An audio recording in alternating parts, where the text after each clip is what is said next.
A las 5:30 de la mañana, la mayoría de los días, César Soto ya había abierto 2 portones de acero, registrado la caída de una rama grande y vaciado un barril de basura que algún campista había rebosado con latas de cerveza y tripas de pescado. Las tierras recreativas del condado despertaban por capas. Luz gris sobre los pantanos de alerces. Escarcha evaporándose de las tablas del sendero elevado. Cuervos discutiendo entre los pinos. A César le gustaban esas primeras horas, porque a esa hora todo seguía comportándose como debía. Mantenía un ritual que le hacía sentir que su vida estaba medida, limpia, incluso cuando no lo estaba. La camioneta estacionada con el morro hacia afuera. El termo en el portavasos izquierdo. La radio en el derecho. Revisión de la tablilla antes de encender el motor. Hacía su recorrido por Trout Mars. Luego por el sendero este de Cuatrimotos. Después por la vieja pista contra incendios que serpenteaba detrás del aserradero Peterson antes de ascender hacia los terrenos estatales. Si una alcantarilla se había lavado con la lluvia, la marcaba. Si unos chicos usaban las señales del sendero como blanco para botellas, cambiaba los carteles y recogía el vidrio. Si alguien acampaba donde no debía, golpeaba la puerta del remolque con esa clase de voz que conseguía obediencia, sin necesidad de papeleo. Entre semana era el guardabosques Soto. Placa del condado. Camioneta del condado. Formularios del condado. Por las noches y los fines de semana, era el hombre al que llamaban cuando algo con dientes empezaba a sentirse demasiado cómodo. Una pareja de coyotes llevándose gallinas en una granja cerca de Mantón. Una familia de mapaches arrancando las tablas del alero de una cabaña junto al lago. Una vez, a finales de septiembre, un oso negro que no dejaba de volcar cobertizos de basura detrás de una tienda de cebos cerca de Mesic. Nunca presumía de nada de eso. Simplemente aparecía con una linterna de luz roja, unos guantes, y un estuche de rifle que ya había conocido demasiado barro. Esa doble vida tenía sentido en el lugar donde vivía. En la Michigan rural no existía el lujo de las categorías limpias. Podía ser empleado público de día, y pasar el sábado ayudando a un vecino a sacar su camioneta de una zanja, para luego dedicar el domingo a reparar el escalón hundido del porche de tu hermana antes de la cena. Su hermana, Laura, le servía un plato cada semana, confirmara él o no. Pastel de carne si había estado ocupada. Estofado de venado si había tenido tiempo. En la otra habitación, los dibujos animados sonaban para sus 2 hijos, que estaban convencidos de que su tío conocía a cada animal del condado por su nombre de pila. «Llegas tarde otra vez», le dijo ella un domingo de noviembre, mientras le tendía un plato. «Estoy perfectamente a tiempo, si usamos como referencia los caminos madereros», respondió él.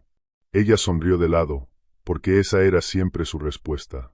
Veía a Mara 2 o 3 noches por semana, cuando los horarios coincidían. Ella trabajaba en la clínica del pueblo y le gustaban los planes, las listas y los fines de semana que empezaban y terminaban bajo techo. Aún así, a César le gustaba. Tal vez porque era una de las pocas personas que no romantizaba su lado de hombre del bosque. Se sentaba en el sofá de su cabaña, con los pies recogidos bajo una manta, y le hacía preguntas directas.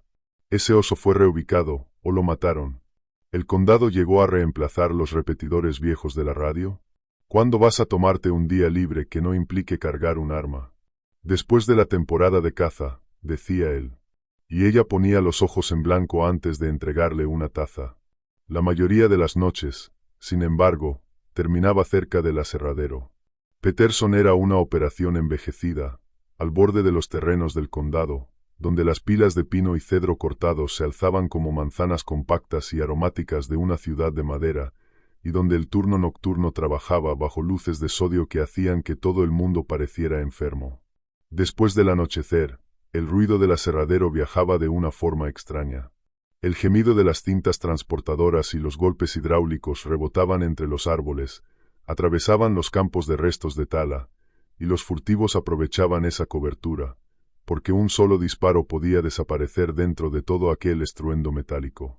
Por eso César estacionaba al fondo, junto al camino perimetral, comprobaba si había huellas de botas donde no debía haber botas, y compartía café con los obreros durante el descanso.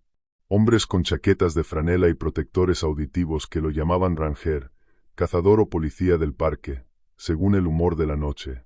Él los conocía por sus nombres, por su manera de cojear, por la marca de cigarrillos que fumaban. ¿Algún problema esta noche?, le preguntó una vez a Nico, un operador de cargadora, en un jueves de helada, mientras aceptaba un vaso de espuma que sabía casi por completo a café quemado. El problema es esta máquina, dijo Nico, señalando con el pulgar una cargadora que había perdido la mitad de la pintura hacía años. La línea hidráulica no deja de fallar. Suena como mi viejo intentando arrancar el quitanieves. ¿Oíste disparos? No. Nada. Solo ese golpeteo idiota del turno. César escuchó. El pistón hidráulico golpeó. Se detuvo. Volvió a golpear. Un latido industrial, enorme, bajo el viento. Ordinario. Práctico. Constante. Constante. Esa era la palabra que usaba cuando la gente le preguntaba si no se aburría haciendo siempre las mismas rondas. Constante. Él confiaba en los patrones. Confiaba en los rastros. El bosque decía la verdad, si te molestabas en aprender su idioma. A mediados de diciembre empezó a oír algo que no encajaba. La primera noche que lo notó, la temperatura se había desplomado poco después del atardecer y la capa de nieve se había endurecido por arriba. Cada paso fuera de la grava crujía con violencia. César estaba de pie cerca del patio de carga trasero, donde los troncos apilados proyectaban largas barras de sombra sobre el suelo. Desde el interior del edificio principal llegaba el golpe hidráulico del aserradero. Un impacto pesado, luego 2 segundos, luego otro. 1 minuto después, desde la línea de árboles a su espalda, llegaron 3 golpes secos en respuesta. No eran ramas rozándose. No era el parloteo aleatorio de la madera muerta. Knack, knack, knack, espaciados con exactitud. Madera contra madera. Con fuerza detrás. César se giró, y el haz de su linterna cruzó los troncos rojizos de los pinos y los bordes de espadaña donde el terreno descendía hacia una depresión pantanosa. Nada se movió. El aire olía a savia, diésel y hierro frío. Esperó. El golpe hidráulico del aserradero sonó otra vez. 30 latidos más tarde, los 3 golpes regresaron, esta vez desde más al norte. Se quedó allí el tiempo suficiente para que los dedos se le entumecieran dentro de los guantes. Luego empezó a repasar posibilidades, en orden, como hacía siempre. ¿Un carpintero pileado? Quizá, aunque la hora y el ritmo no encajaban. Una grieta de hielo podía producir estallidos fuertes, pero no rítmicos, y desde luego no respondiendo a una máquina. Chicos con palos, a esa temperatura, un jueves por la noche, detrás de un aserradero en funcionamiento. Poco probable. No imposible. En los 2 turnos siguientes volvió a oírlo. Siempre 3 golpes. Siempre después de los mismos impactos mecánicos del patio. A veces más cerca. A veces hacia la vieja pista de arrastre. Una vez, desde la línea de árboles del sur, con el viento completamente inmóvil. Y entonces los animales empezaron a botar con las patas. Los ciervos que normalmente descansaban cerca de los montones de restos de tala fueron los primeros en desaparecer. César encontró huellas viejas, medio llenas de nieve arrastrada por el viento, pero ninguna depresión fresca. Ningún excremento reciente. Ninguna señal de ramoneo en los brotes bajos. Un lugar que debería oler a ungulados y hojas húmedas, olía vacío. Si quieres, puedo seguir con el mismo estilo para el resto del fragmento. Por supuesto. Aquí tienes el fragmento reescrito en español, con un tono cinematográfico, oscuro e inmersivo, manteniendo la fidelidad al original y adaptado para una narración masculina sintética fluida y tensa. Los mapaches dejaron de saquear los contenedores del aserradero. Durante 4 noches seguidas, las tapas permanecieron cerradas, intactas. Los gatos semisalvajes que rondaban el cobertizo de mantenimiento seguían merodeando por la parte iluminada del patio, pero ninguno cruzaba la grava hacia los pinos después del anochecer. César observó a un gato atigrado acercarse al límite. El lomo se le arqueó de golpe. Luego se apartó de lado, con las orejas tan aplastadas contra la cabeza que casi parecían haber desaparecido. Los gatos son raros, dijo Rafael cuando César lo comentó en la oficina móvil, sin apartar la vista de una hoja de cálculo. Rafael llevaba supervisando las áreas recreativas del condado desde antes de que contrataran a César, y confiaba más en el papeleo que en las historias. Seguro que hay coyotes ahí dentro.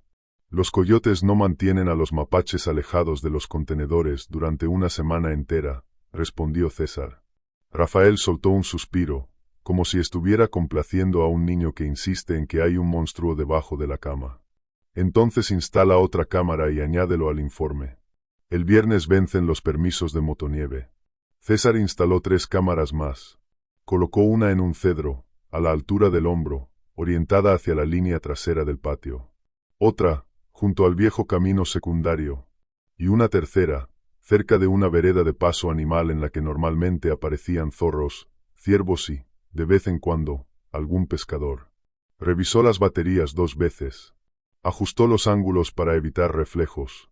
Marcó cada ubicación en el GPS portátil. Las grabaciones llegaron 2 noches después. Todos los clips parecían incorrectos, sin mostrar nada concreto. Una cierva y su cervatillo entraron en cuadro a las 10:14. Estaban alimentándose con calma, y de pronto se congelaron, como si alguien hubiera accionado un interruptor. Los dos giraron la cabeza hacia un punto detrás de la cámara. No hacia un sonido delante. Detrás. Se quedaron inmóviles durante 6 segundos completos, con el vaho saliendo en el infrarrojo. Después salieron disparados hacia la izquierda del encuadre con tanta violencia que la nieve salpicó el lente. Un mapache hizo lo mismo en otra grabación. Se detuvo. Miró fijamente detrás de la cámara. Huyó. Un coyote que trotaba por el camino lateral se quedó congelado a media zancada. El pelaje del lomo se le erizó, formando una cresta oscura sobre la columna, y luego retrocedió. Retrocedió, antes de darse la vuelta y escapar. César reprodujo ese clip 4 veces. Se dijo a sí mismo que debían de ser artefactos de cámara. Contaminación de olor. Suposiciones erróneas. Tal vez había rozado el árbol con olor a cebo de otro trabajo. Tal vez un camión maderero pasó fuera de cuadro. Tal vez alguien estaba detrás de la cámara con una linterna. Le quitó toda emoción al asunto y lo trató como evidencia. Aún así, mientras cambiaba las tarjetas ese de cerca de medianoche, encontró daños recientes en la corteza que no parecían causados ni por el clima ni por maquinaria. En 3 árboles, alineados de forma irregular, la corteza exterior había sido arrancada en tiras verticales a la altura de sus hombros, y más arriba. El cambium expuesto brillaba pálido y húmedo contra los troncos oscuros. Cada herida tenía surcos paralelos. 4 por marca. La separación entre ellos era constante, como si hubieran sido presionados por dedos, no por garras arañando en pánico.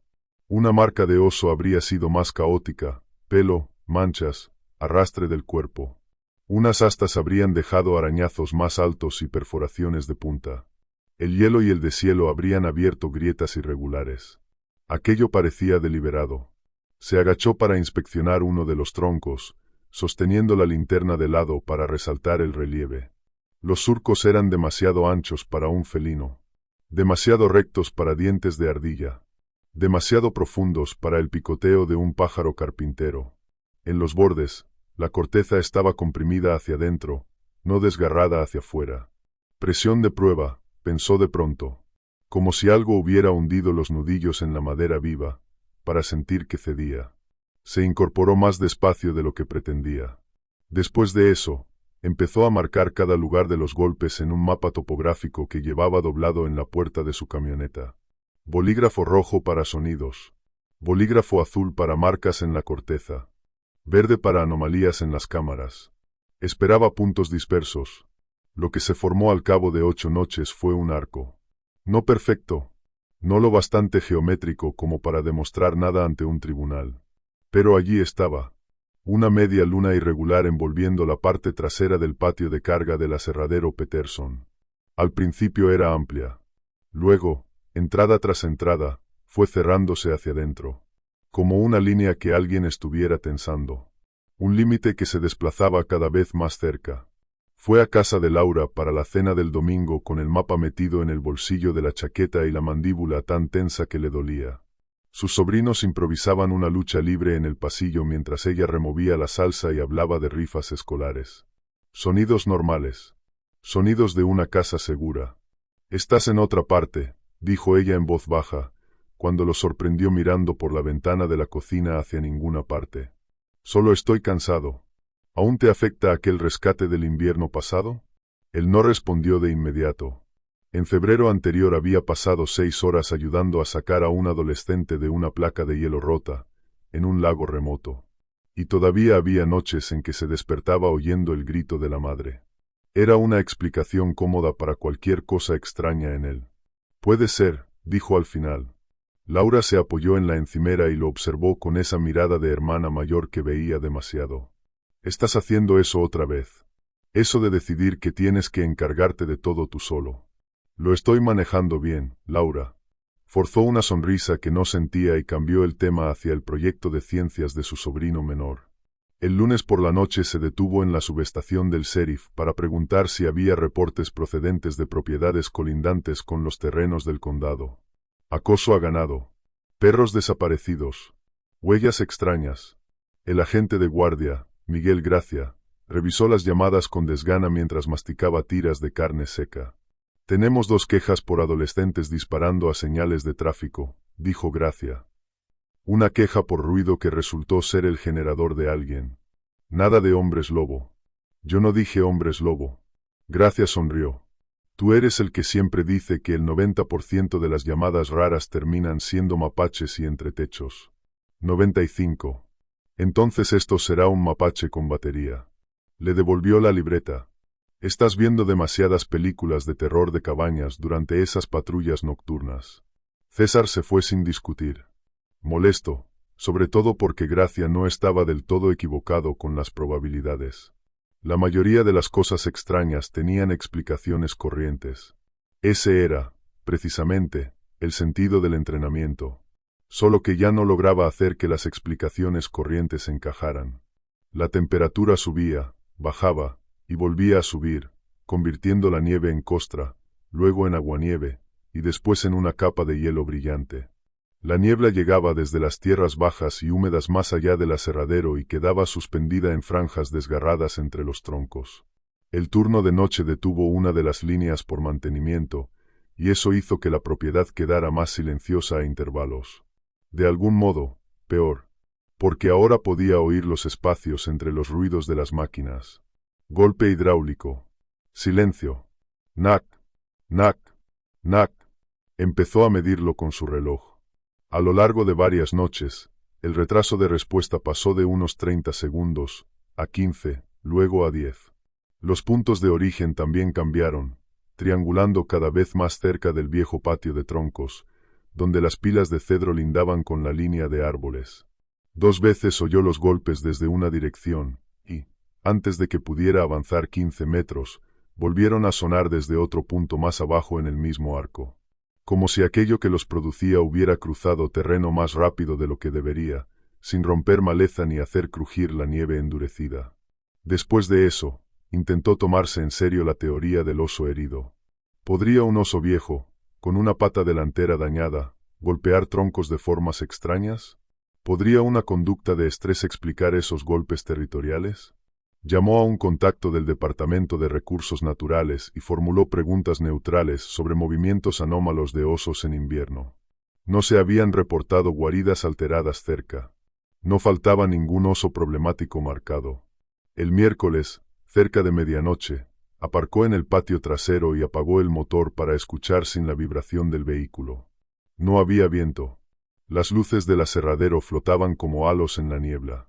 En algún lugar dentro del edificio, una cadena transportadora cobró vida con un gemido, y volvió a apagarse. Un gato maulló una sola vez cerca del cobertizo de mantenimiento. Después, silencio. El golpe llegó desde la línea de árboles del norte. 3 impactos duros. César esperó, respirando por la nariz para mantener el oído limpio.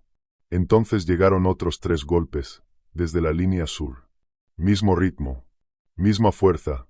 Lo bastante cerca como para sentirlos en las costillas.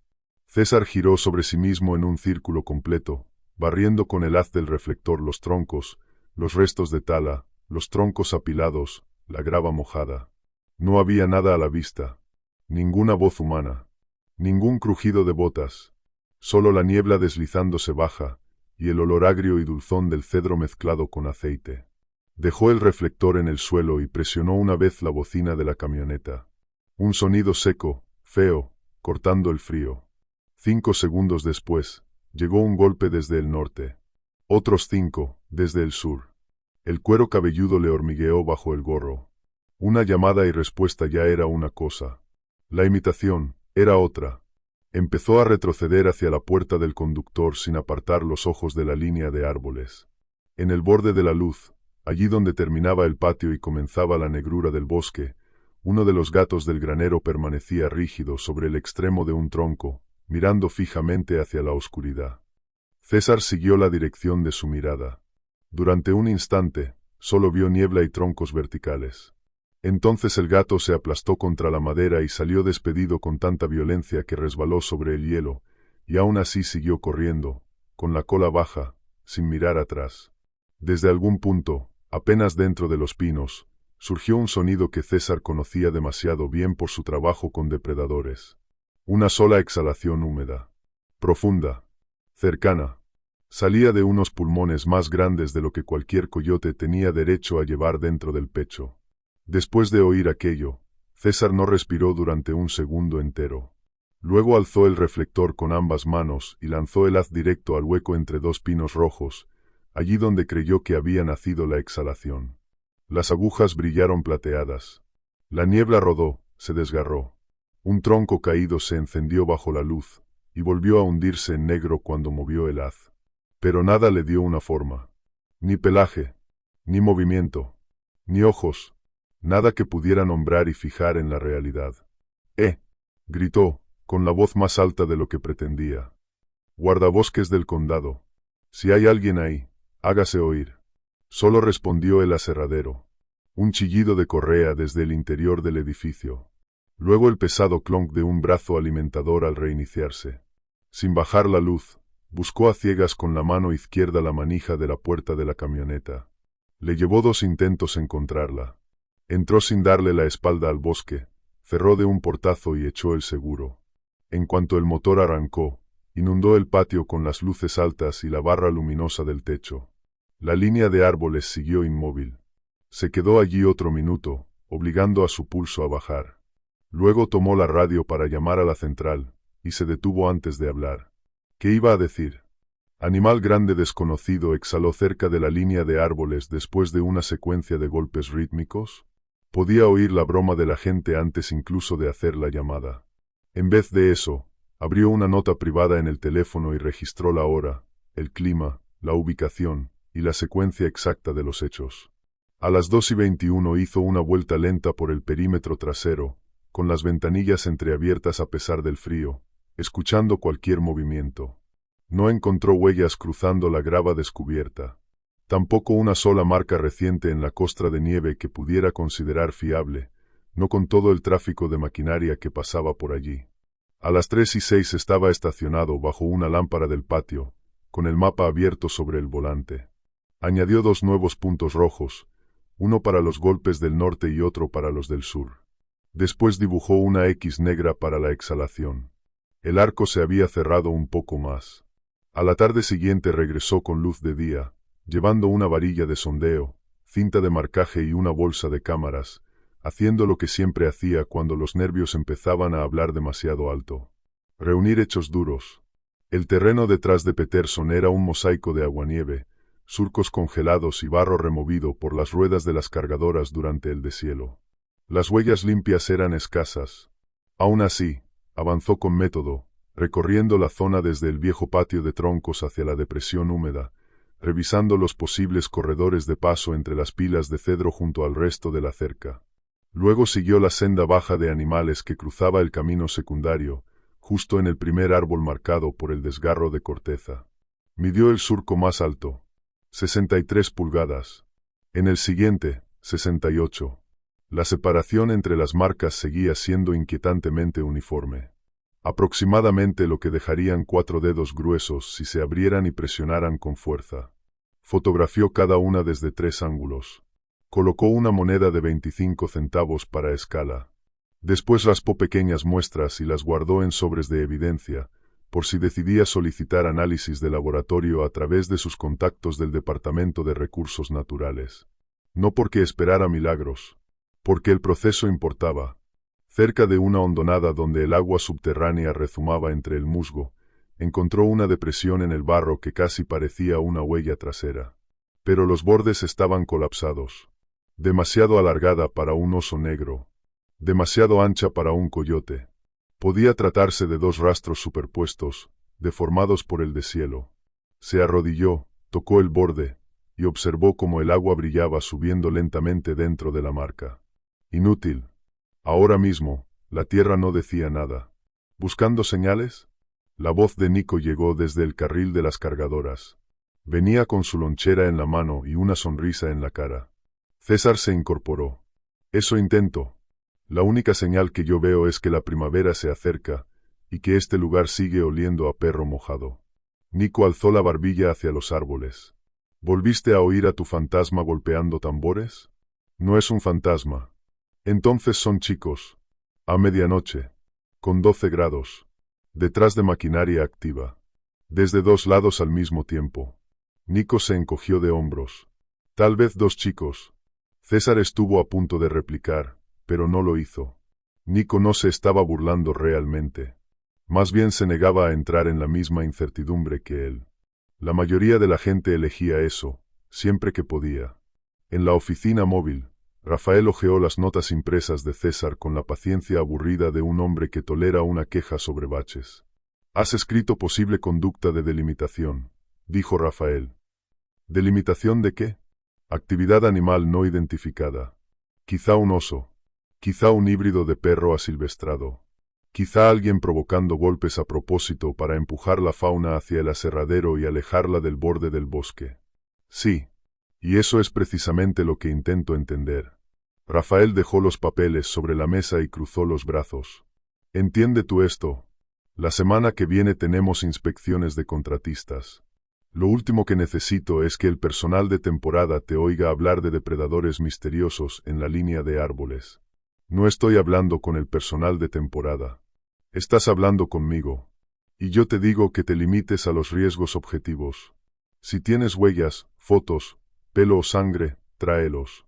No sentimientos. César dio un golpecito sobre las fotos de la corteza.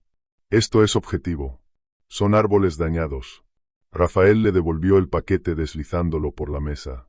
Pide más iluminación, si quieres. Pero deja de decir cosas como, respondió a mi bocina. César recogió los papeles y se marchó antes de que el mal genio le ganara la carrera. En la subestación, Gracia no fue mejor. Escuchó todo y luego dijo, podría ser alguien tomándote el pelo.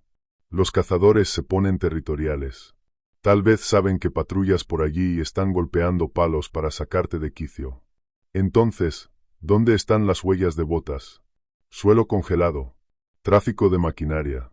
¿Quién sabe? Gracia entrecerró los ojos ante una de las imágenes impresas, una donde un ciervo aparecía congelado a mitad de cuadro.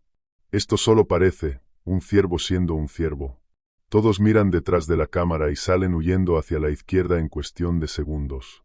Puedes hacer que cualquier clip parezca cualquier cosa si lo miras lo suficiente. César guardó las fotos. Si pido una pasada por el camino trasero al cambio de turno, ¿la harás? Gracia dudó un momento. Luego asintió una sola vez. Puedo pasarme por allí si no estamos ocupados, dijo Gracia. Pero no voy a redactar un informe sobre algo críptico, hermano. No te lo pedí. Para el anochecer, César ya había agotado otra vez la lista de explicaciones normales. Un oso con problemas neurológicos. Una mascota exótica escapada, más inteligente de lo que debería. Un perro asilvestrado enorme, moviéndose a 2 y a 4 patas entre la maleza. Una broma humana con un mazo. Alguna rareza acústica provocada por las estructuras del aserradero, amplificando golpes aleatorios hasta convertirlos en patrones. Cada teoría fallaba en uno o dos hechos clave, y, aún así, se negaba a morir del todo. Aquella noche cambió de estrategia. Aparcó más lejos, en el viejo camino secundario, desde donde podía ver el patio trasero sin entrar en el arco que había trazado en el mapa. Dejó una grabadora digital sobre el tablero para capturar los intervalos, montó un monocular térmico en un trípode y mantuvo la camioneta apagada para poder escuchar cualquier ruido del suelo. A las 9:07, llegaron los 3 primeros golpes desde el noroeste. A las 9:19, desde el oeste-suroeste. A las 9:24, justo después de que un pistón hidráulico golpeara dentro del aserradero, sonaron otros 3 desde el sur exacto. Más cerca que antes. Llamada y respuesta. Aproximación gradual. Registró cada uno en su libreta y siguió repitiéndose lo mismo que llevaba años diciéndoles a campistas nerviosos y propietarios asustados. Si no puedes identificarlo, recoge mejores datos. El miedo no es más que información incompleta. A las 10:03, algo hizo que los gatos del granero desaparecieran bajo el edificio de mantenimiento en menos de 2 segundos. A las 10:10, el térmico mostró una mancha de calor en el borde de los árboles. Duró menos que una respiración y desapareció detrás de un tronco, demasiado rápido para que pudiera enfocar. A las 10:12, la grabadora captó 3 golpes tan fuertes que saturaron el audio.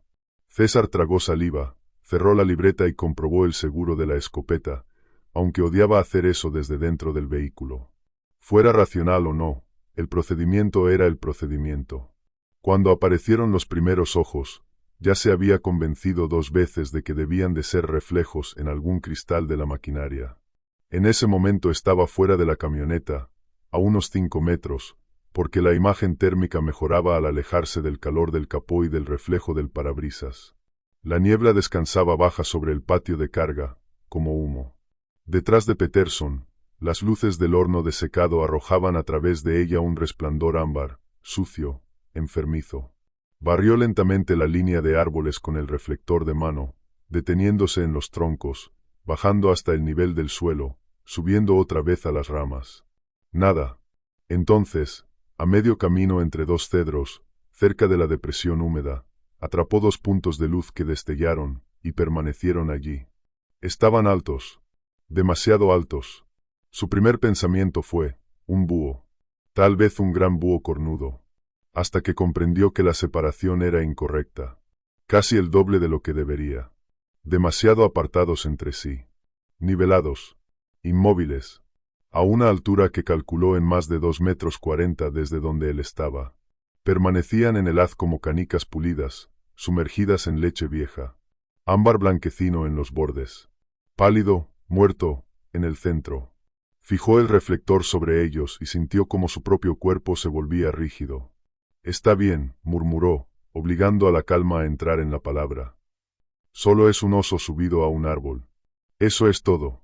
Pero los osos negros no se quedaban así, encaramados en bosque abierto durante el invierno, a esa altura y tan cerca de maquinaria en funcionamiento.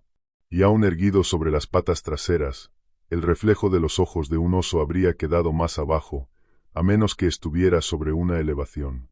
Y allí no había ninguna elevación. Solo terreno llano y húmedo. Los ojos parpadearon. No al mismo tiempo. Primero el izquierdo. Luego el derecho. De lado. Un movimiento rápido de membrana, no un párpado cerrándose de arriba a abajo. Un pulso helado le atravesó el pecho con tanta fuerza que casi dolió. Dio un paso atrás hacia la camioneta sin soltar el haz de luz. Gritó. Sal de ahí. Los ojos desaparecieron. No se atenuaron. No se movieron. Simplemente se apagaron, como si alguien hubiera accionado un interruptor. Mantuvo la luz fija en el mismo punto, esperando movimiento. Un balanceo de ramas. Cualquier confirmación. La niebla siguió corriendo. Una rama cedió bajo el peso de la nieve vieja, y nada más. Ni crujido. Ni quiebre de maleza. Ni caída de patas sobre la aguanieve. Contó hasta 3 y desplazó el haz hacia la derecha. Los ojos volvieron a aparecer, 10 yardas más cerca y más bajos, durante una fracción de segundo, antes de elevarse. No se elevaron. Se resolvieron desde otro ángulo, como si la cabeza que los llevaba hubiera cambiado de postura. La misma separación imposible. El mismo reflejo ámbar pálido. César retrocedió a trompicones y golpeó el espejo de la camioneta con fuerza suficiente para hacerlo vibrar. Abrió la puerta, se metió dentro y apoyó el reflector contra el marco de la ventanilla. Su respiración sonaba enorme en la cabina. «Estás viendo un reflejo», se dijo. «Estás viendo gotas. Estás viendo 2 cosas distintas alineadas por casualidad». Pero el haz temblaba en su mano. Encendió las luces largas. Luego la barra del techo, inundando el patio de una claridad blanco-amarilla. Los ojos desaparecieron otra vez. Registró troncos, pilas de restos, extremos de troncos cortados, postes de cerca. Nada se movía. La radio crepitó con tráfico de la central, a kilómetros de allí. Una disputa doméstica. Una incidencia en una carretera del condado. La charla ordinaria hizo que el momento pareciera irreal, como si dos emisoras distintas se estuvieran mezclando en el aire. Se obligó a salir de la camioneta tal vez 90 segundos después, porque si no comprobaba el lugar, jamás volvería a confiar en sí mismo. Avanzó hasta el punto en el que había visto por primera vez aquellos reflejos. Escopeta arriba. Luz al frente. Las botas rompiendo la costra del suelo. No encontró huellas que pudiera leer con claridad. Solo una zona de juncos aplastados formando un óvalo. Y un olor. Persistió apenas un instante. Hierro y hojas mojadas.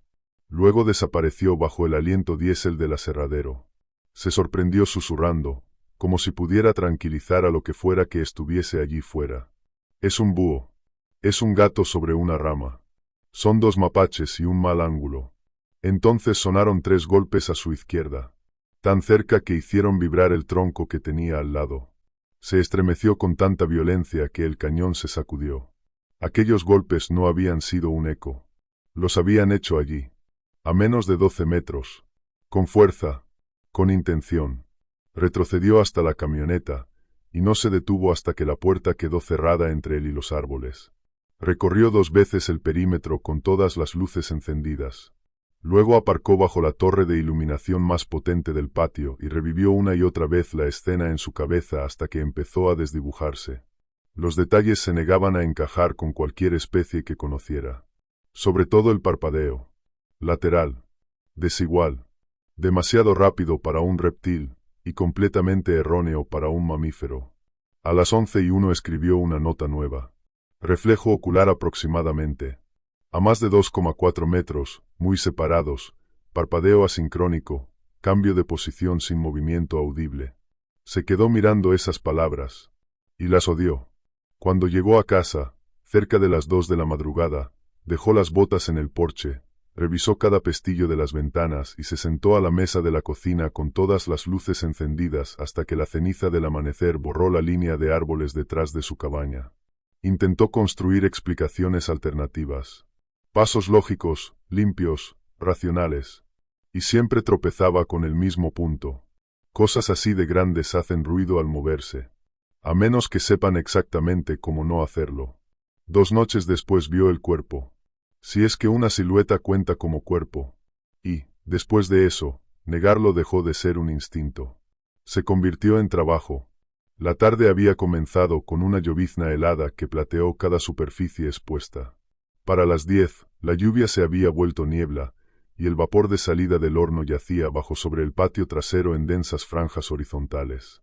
La visibilidad iba y venía por bandas. César odiaba condiciones así. Convertían la distancia en una conjetura.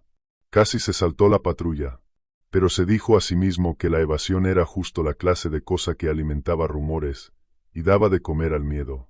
Así que pasó por la entrada del aserradero, saludó con la cabeza a Nico y tomó posición cerca del viejo patio de troncos, desde donde podía vigilar tanto el carril de carga como el arco de la línea de árboles que había trazado en su mapa. Mantuvo apagado el reflector para conservar la visión nocturna y dejó que el resplandor del horno pintara el mundo de un naranja sucio. A las 10:37, llegaron 3 golpes desde detrás de las pilas de cedro. A las 10:41, otros 3 desde más adentro, entre los pinos. A las 10:45, detectó movimiento allí donde el vapor cruzaba el terreno abierto. Al principio parecía de tamaño humano. Encorvado. Desplazándose de izquierda a derecha entre 2 postes de luz.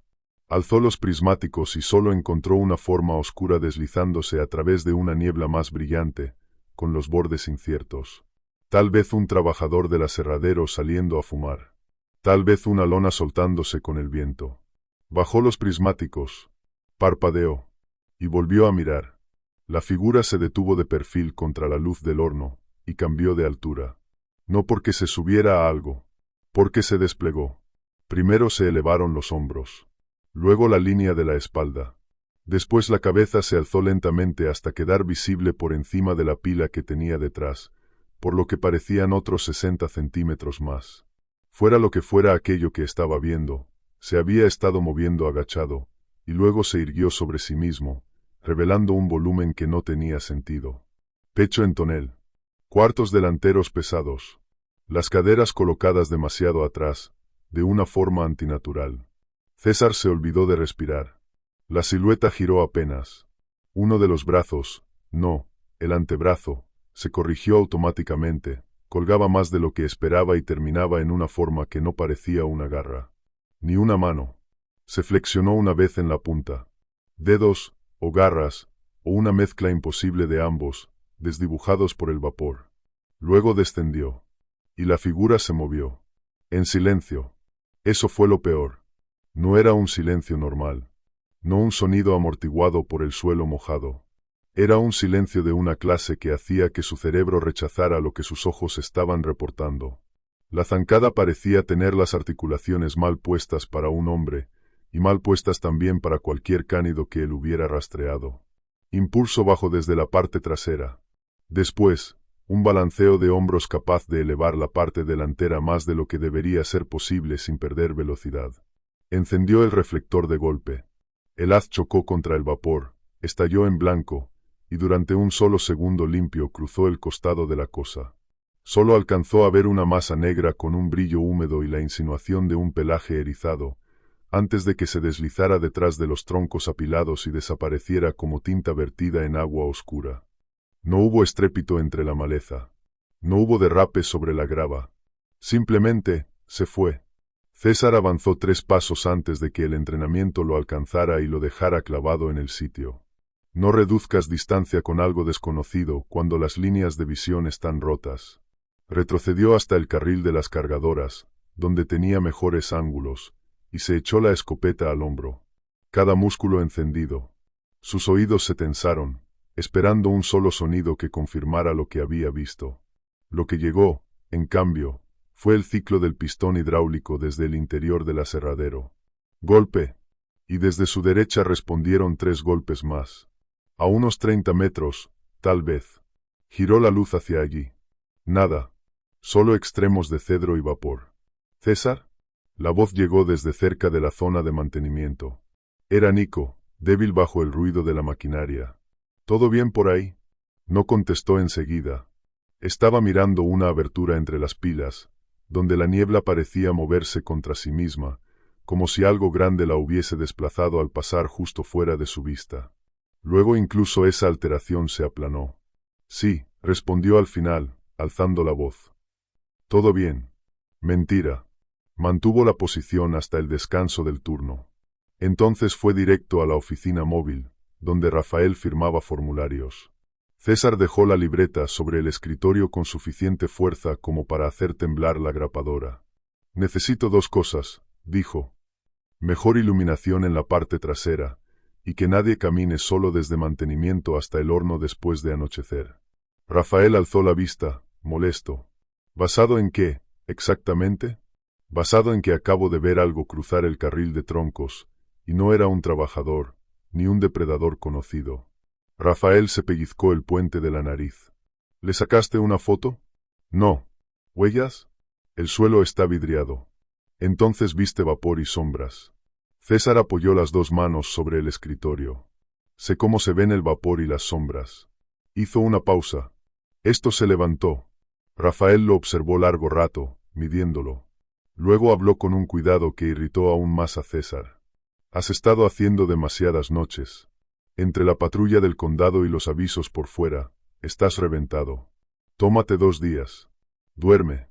No estoy alucinando por falta de sueño. Bien. Entonces demuéstralo con algo que yo pueda llevar a una reunión de presupuesto. César agarró la libreta y salió antes de decir algo que pudiera costarle la carrera. Afuera, la llovizna repiqueteaba contra su chaqueta. Las luces del patio zumbaban. Una carretilla elevadora pitó al ir marcha atrás, absurdamente normal. Se quedó junto a la camioneta, intentando reconstruir lo que había visto fotograma por fotograma. La forma encorvada, la elevación hasta la altura completa, la masa de los hombros, La zancada silenciosa. Cada recuerdo se afilaba, y luego volvía a desdibujarse mientras su mente racional peleaba por imponerse. Podrían haber sido dos personas moviéndose juntas entre la niebla. Podría haber sido una sola persona y una lona suelta alineándose durante medio segundo. Podría haber sido un oso alzándose sobre las patas traseras y dejándose caer a cuatro patas detrás de las pilas, allí donde la perspectiva engañaba. Podría haber sido fatiga, estrés, su instinto de buscar patrones vuelto salvaje. Podría haber sido cualquier cosa, excepto lo que parecía. Repitió esa última frase durante toda la ronda final del perímetro, como si fuera una plegaria o un desafío. Cuando llegó a la verja del condado para cerrar, casi había logrado creérselo. Casi se lo creyó, hasta que la cadena resbaló del poste con un golpe metálico. Desde algún lugar detrás de él, en la negrura del bosque, respondieron 3 golpes perfectamente espaciados. César se quedó inmóvil, con la cadena entre las manos, el aliento empañándose frente a su rostro. No se giró enseguida. Primero escuchó. Viento. El siseo lejano de la carretera. El murmullo del aserradero aplastado bajo el frío. Nada más.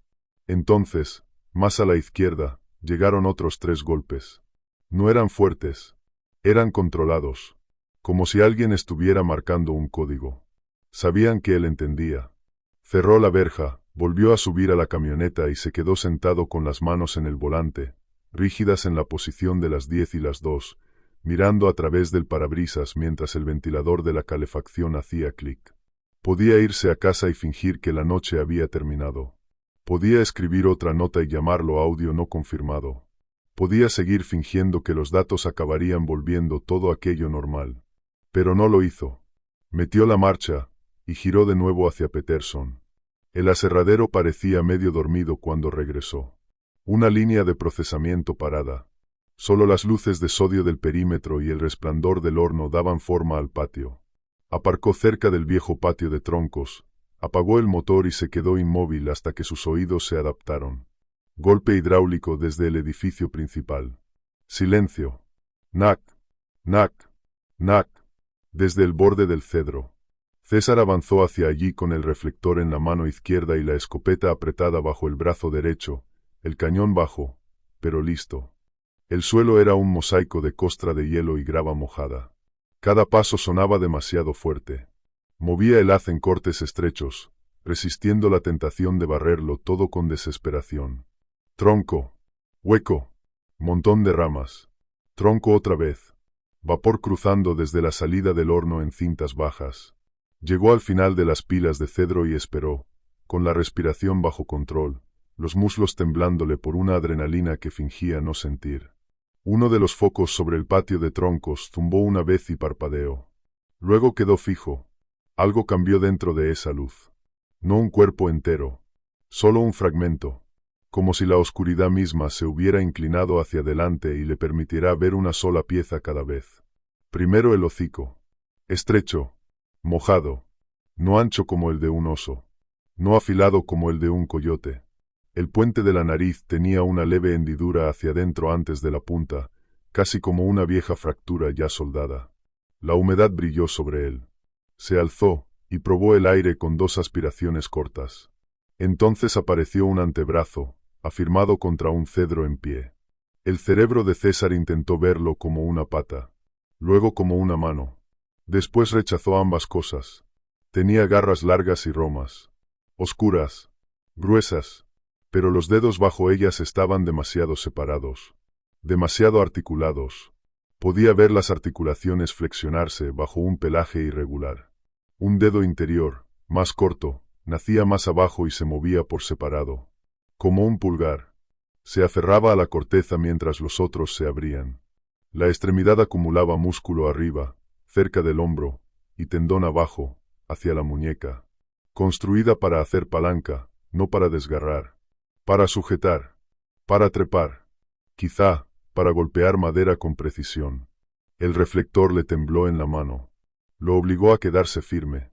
El pelaje también estaba mal, si es que pelaje era siquiera la palabra correcta. A lo largo de las costillas y de la columna, la oscuridad del pelo aparecía en mechones ásperos, irregulares. Pero en los flancos, el vello se aclaraba hasta dejar ver una piel pálida y marcada por cicatrices, dura y brillante, como tejido viejo de quemaduras, o como si hubiera pasado años rozándose contra troncos caídos y madera muerta. Tenía rebabas, espinas y fragmentos de ramas enredados en el lomo, incrustados como si hubiera atravesado kilómetros de maleza sin detenerse nunca a limpiarse.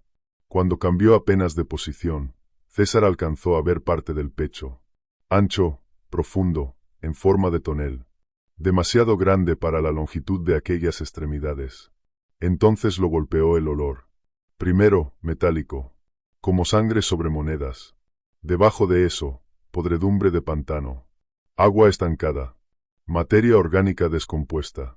Y debajo de todo, la mordida caliente del creosoto, el olor de la madera tratada, como si la criatura hubiese estado rozándose contra el borde del aserradero durante semanas. El estómago de César se contrajo con tanta violencia que se le llenó la boca de bilis. La extremidad delantera de la criatura se tensó contra el cedro. Oyó como la corteza cedía bajo la presión. Un crujido seco, fibroso. Despacio. Deliberadamente. La cosa arrastró los nudillos de esa misma mano sobre el tronco y golpeó. ¡Nac! Se recolocó. ¡Nac! Volvió a recolocarse. ¡Nac! Era exactamente el sonido que llevaba semanas oyendo. No era una rama azotando madera. No era un impacto aleatorio. Eran nudillos golpeando madera viva. Las rodillas de César flaquearon. Durante un segundo humillante, fue incapaz de moverse. El miedo de presa anuló el pensamiento. Golpeó circuitos más viejos que la razón, y lo dejó clavado donde estaba. Había rastreado osos heridos. Había acorralado perros asilvestrados. Había abatido coyotes en ángulos malos, con mal clima. Nada de eso lo había preparado para ver a una cosa que no podía clasificar ejecutar la misma señal que, noche tras noche, se había ido cerrando a su alrededor. La cabeza giró hacia él. No llegó a ver los ojos completos, solo la línea oscura de las cuencas, y un destello de dientes húmedos cuando el labio se alzó un poco. No era exactamente un gruñido. Más bien, como si lo estuviera saboreando. Los dientes eran desiguales. Algunos estaban gastados y romos. Otros, largos, hechos para más de una clase de alimento. César se echó hacia atrás con un tirón. Las botas patinaron sobre el hielo. La escopeta subió tarde, y demasiado alta. Quitó el seguro al tacto, con el dedo todavía fuera del gatillo, mientras el entrenamiento luchaba por imponerse al pánico. La criatura descendió en un solo pliegue fluido, y se deslizó detrás del tronco del cedro. No hubo estrépito. No hubo carrera a través de la maleza. Solo ausencia. Aún así, disparó. Una sola carga contra la línea de grava donde había estado, una explosión de advertencia que levantó chispas y fragmentos de piedra. El ruido del aserradero se tragó el eco. En algún punto del interior, un trabajador gritó algo. El vapor blanco devoró la luz durante un segundo, y luego se apartó sin revelar nada. César retrocedió hasta la camioneta sin girar los hombros.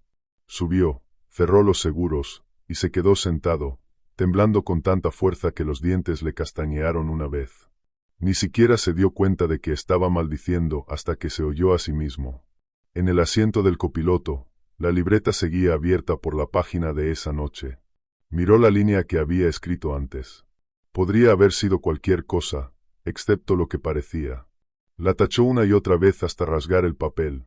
A la 1:14 escribió una sola frase, en letras mayúsculas. Hace los golpes con la mano. Condujo de regreso a casa en un silencio absoluto. Sin radio. Sin música. Solo el sonido de los neumáticos y su propia respiración. El camino hasta su cabaña atravesaba una mezcla de pinos y marisma baja, y cada poste reflectante parecía un par de ojos hasta que lo dejaba atrás. 2 veces creyó ver algo moviéndose paralelo a la camioneta, siguiendo la línea de árboles. Pero cuando encendía las luces largas, solo había maleza y niebla. Al entrar en su camino, la luz con sensor sobre el garaje no se encendió. Aparcó torcido, bajó del vehículo con el reflector ya alzado y barrió con él el porche, las ventanas, el borde del bosque. Vacío. Se movió deprisa hacia el interruptor junto a la puerta. La bombilla estaba fundida. Tal vez el invierno hacía esas cosas. Dentro, todo parecía intacto, hasta que llegó a la cocina y vio el felpudo de atrás. Siempre lo dejaba perfectamente alineado con el umbral. La palabra welcome bien recta. Ahora estaba desviado unos 15 centímetros, cubierto de barro seco en manchas abiertas, como abanicos arrastrados. 4 marcas largas, y una más corta junto a ellas, como si alguien hubiera apoyado una mano, y tirado.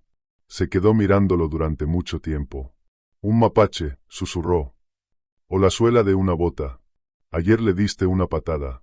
Las palabras sonaron estúpidas dentro de la habitación. Revisó los cerrojos 2 veces. Luego todas las ventanas. En el dormitorio abrió la caja fuerte de las armas y contó al tacto. Todo estaba allí. En el recibidor trasero vio que faltaba la linterna frontal de lente roja. No estaba en el gancho donde siempre colgaba. Durmió 1 hora en una silla, con la escopeta sobre el regazo, y se despertó al amanecer con un tirón en el cuello, y el olor del creosoto todavía metido en la nariz. Para el mediodía ya se había convencido de que la linterna debía de estar en la camioneta. A la 1:30 la había revisado 2 veces, y sabía que no estaba allí. Volvió al aserradero de día con 2 objetivos. Recuperar los nervios. Recuperar hechos. Caminó por el borde de los cedros donde había visto la extremidad delantera, fotografiando los daños nuevos en la corteza. Las marcas de nudillos eran recientes, húmedas en los bordes. En un punto encontró una leve mancha oscura dentro de los surcos. Sombra de savia. Quizá no. Cerca del tercer tronco desollado, algo rojo atrapado en una astilla llamó su atención. La correa de su linterna frontal. Colgaba a 2,5 metros de altura, enredada una vez en el muñón roto de una rama. El lente estaba agrietado. Faltaba la tapa de la batería. Para alcanzarla tuvo que subirse a una pila de restos de tala y tirar con un palo. No recordaba haberla perdido. Y desde luego no podía haber terminado allí por sí sola desde el cuarto de barro de su casa. Se quedó mirando la correa en su guante como si fuera a explicarse sola. Nico lo encontró así 20 minutos después. ¿Perdiste eso?, preguntó. César alzó la vista. Sí. También encontré tu termo. Por el viejo camino secundario. Estaba boca abajo en la zanja. Pensé que lo habías tirado por enfadarte con los fantasmas. Yo no tiré nada. Nico le sostuvo la mirada más tiempo de lo habitual. ¿Estás bien, amigo? Hazme un favor, dijo César. Si ves a alguien cerca de la línea de cedros después de anochecer, me llamas a mí antes que a nadie. No vayas a mirar por tu cuenta. La sonrisa de Nico había desaparecido. ¿Alguien humano? César no respondió. Y eso fue respuesta suficiente. Esa tarde sacó las tarjetas SD de las 6 cámaras trampa que tenía alrededor de Peterson, y de otras 2 cerca del camino de su cabaña. 3 tarjetas estaban en blanco. Corruptas, quizá por la humedad. Una de las cámaras había sido girada 180 grados y ahora apuntaba hacia el cielo abierto. Otra había desaparecido por completo. Encontró la correa rota y la carcasa aplastada en la nieve, a unos 40 metros. La 6ª tarjeta se reprodujo con normalidad hasta las 11:48. En esa grabación, César entraba en cuadro él mismo, revisando una marca en un árbol, con el haz bajo y los hombros tensos. Recordaba ese momento. Lo que no recordaba era lo que ocurrió al final. Salía del encuadre por la derecha, y 4 segundos después, toda la cámara se inclinaba lentamente hacia arriba, como si algo cuidadoso y fuerte la hubiera levantado desde abajo. La imagen pasó del sendero a unas ramas negras. Una forma cruzó muy cerca del lente. Pelo. Piel. Algo imposible de interpretar. Y el audio captó una sola inhalación húmeda, antes de que el archivo se cortara. Lo reprodujo 6 veces. Y cada vez estuvo menos seguro de querer claridad. A las 7:03 llamó a Gracia. Necesito una unidad esta noche en el perímetro trasero, dijo César. No una pasada. Presencia real. No puedo, respondió Gracia. Tenemos 2 agentes fuera y uno atascado con un vuelco. ¿Tienes una amenaza identificable? César miró la pantalla del portátil, congelada en el último fotograma. No sé cómo llamarlo. Gracia exhaló. Entonces no puedo darle prioridad por encima de llamadas activas. Cierra bien tu casa. Pasaremos más tarde si podemos. Ese más tarde nunca llegó. Mara llamó poco después de las 8, mientras él estaba en la encimera de la cocina. La comida para llevar se enfriaba al lado del portátil. No respondiste en todo el día, dijo ella. Laura me llamó. Él no le había contado nada a Laura. Claro que ella lo había notado igual. Puso la llamada en altavoz y empezó a caminar de ventana en ventana, comprobando la línea de árboles cada 2 minutos. César, dijo Mara con suavidad a través del teléfono. Habla conmigo. Lo intentó. Primero le dio la versión limpia. Animal desconocido cerca del aserradero. Conducta agresiva. Probablemente un depredador herido. Al otro lado de la línea hubo silencio. Luego una respiración pequeña y paciente. Eso significaba que estaba esperando. Entonces le dio la versión sucia, a pedazos. Los ojos, demasiado altos. La mano sobre el cedro. La linterna en un árbol. Las cámaras movidas. No mencionó lo profundamente que el miedo a ser presa se le había metido en los huesos. No hacía falta. Cuando terminó, ella guardó silencio durante un largo momento.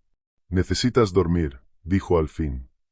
Y quizá necesitas dejar de trabajar de noche por un tiempo. Ya se lo dije a Rafael.